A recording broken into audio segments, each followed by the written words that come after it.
Сәлеметсіздер ме, қымбатты достар. Бүгін бізде 74-ші сабақ. Сабақтың тақырыбы не істемейін деп еді 2. Что не хотел бы делать 2. Формула: основа плюс отрицательные частицы ма, ме, бабе, папе плюс аффиксы ин плюс вспомогательные глаголы деп, еді плюс личное окончание м, ң, ңыз. Как мы говорили на предыдущем уроке, глагол в данной конструкции в утвердительной форме вежливо означает желание человека сделать что-либо. В отрицательной же форме дело обретает совсем другой оборот. Оттенок вежливости исчезает, вместо него появляется нежелание сделать что-либо.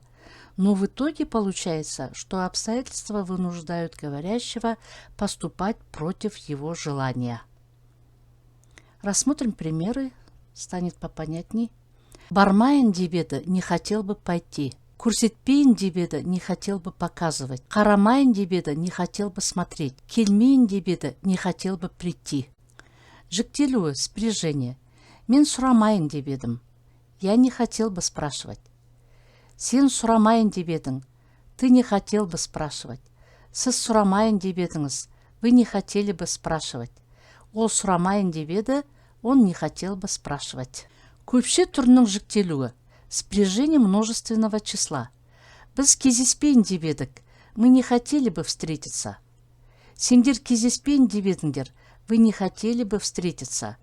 Сіздер кездеспейін деп едіңіздер. Вы не хотели бы встретиться. Олар кездеспейін деп еді, они не хотели бы встретиться. Рассмотрим примеры. Мен Жаркентке бармайын деп едім, бірақ баруға тура келді. Я не хотел бы поехать в Жаркент, но пришлось поехать. Олар сендерге жоспарлар туралы айтпайын деп еді, бірақ айтуға тура келді. Они не хотели бы рассказывать вам о своих планах, но пришлось рассказать. Біз ештеңе сатып алмайын деп едік, бірақ сатып алуға мәжбүр болдық. Мы не хотели бы покупать что-либо, но вынуждены были купить. Диалог мысалдары, примеры диалогов. Бізбен бірге тауға жүрсейші, жақсылап демалайық. Жарайды, негізі мен бүгін ешқайда бармайын деп едім. Пошли с нами в горы, отдохнем хорошенько. Ладно, вообще-то я сегодня не собирался идти куда-либо. Это правильный перевод смысловой.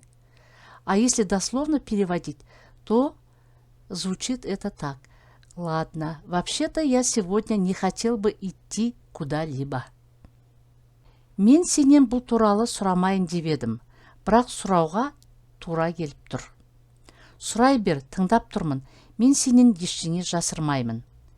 Я бы не хотела спрашивать тебя об этом, но приходится спрашивать. Спрашивай, слушаю тебя, я ничего не скрываю от тебя. Дорогие друзья, если вам понравился урок, ставьте лайк, подпишитесь, буду благодарна вашим комментариям.